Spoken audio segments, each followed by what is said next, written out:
In a forgotten village, a river once blessed with life turned into a curse no one could escape. They disrespected the spirits, they broke the sacred promise, and now the river is angry. This is not just a story, it's a warning. The heart of ancient Africa, where the earth was rich and the trees touched the sky, there was a village called Oluwaland. The people of Oluwaland lived simple, beautiful lives. They woke with the sun, walked with their hands, and laughed under the stars. The life of Oluwaland depended on one great gift, the river of blessings. This river was no ordinary river. It sang as it flowed. Its waters healed the sick, fed the hungry, and cooled the burning earth. The elders said that the river had a spirit, an ancient spirit older than time itself, who blessed the people because they honored the land. In those days, no one took more than they needed.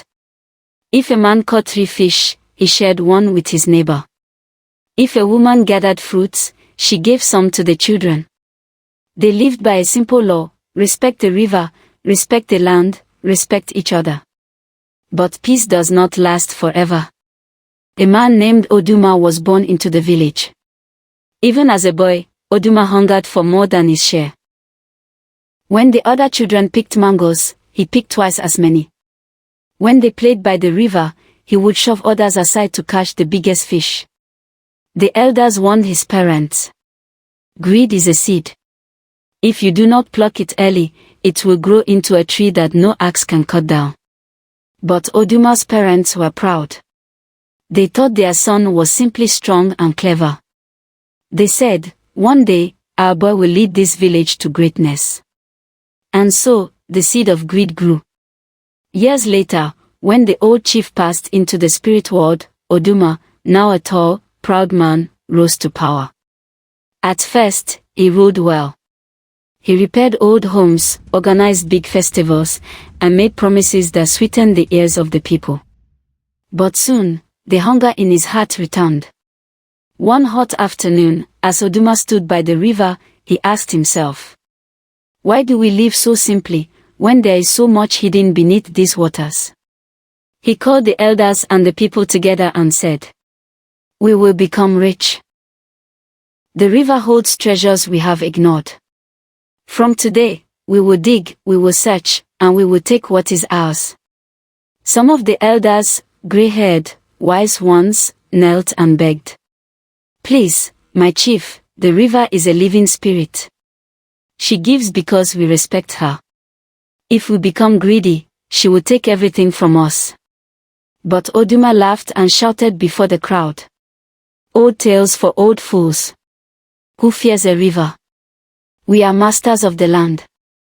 And the people, afraid of angering their chief, obeyed. The next day, men with heavy hands and hungry hearts tore into the river. They dug with iron tools. They chopped down the ancient trees whose roots touched the river's heart. They stirred the silt, drove away the fish, and muddied the water. The women who once sang at the river's edge wept. The children, who once played with clear ripples, now saw only brown, angry water. Animals fled. The birds grew silent. The wind that once cooled the village turned hot and sharp. The river spirit, wounded and insulted, slept no longer. That night, strange things happened. The village dogs howled without reason. The cattle refused to drink from the river. A soft, sorrowful song, like a woman's cry, floated over the village in the dark. An old woman named Mama Ijoma, the oldest and wisest of all, rose from her hut and went to the village square. She beat her drum softly and called the people together. "Children of Oluwaland," she said, her voice shaking with sorrow, "you have cut the hands that fed you. You have spat in the face of the spirit who blessed you. Now she will rise." The villagers trembled. Some fell to their knees and wept. But Chief Oduma only sneered. "Old woman, your stories are dust. Go back to your dreams." And so the warning went unheard. 3 nights later, the moon rose blood red. The ground trembled beneath the people's feet. A deep rumble, like 1,000 drums, rolled from the hills. Then the river, oh, the river. She rose up in a black, raging wave. Her waters were no longer gentle but wild, furious, full of fury built from years of pain. She smashed the fields. She swallowed the huts. She dragged the proud and the humble alike into her angry belly. Oduma, standing in the great hall, tried to command the waters as he had commanded men. But the river did not listen. It crashed through his walls, lifted him high, and carried him away, gone without a trace. By dawn, the beautiful Oluwaland was no more. Only a broken swamp remained, full of dead trees and whispering wind. Only a few survived, those who had listened to Mama Ijeoma and fled into the hills. They rebuilt far away, but they never forgot the river of blessings, and how they had lost it. To this day, they teach their children. Take only what you need. Respect the land, for it remembers everything. Listen to the wisdom of the elders, for they have walked the roads you cannot yet see. Greed will fill your hands but empty your heart. And sometimes, at sunset, if you listen by the old swamp, you might still hear the river's sorrowful cry, warning all who pass by.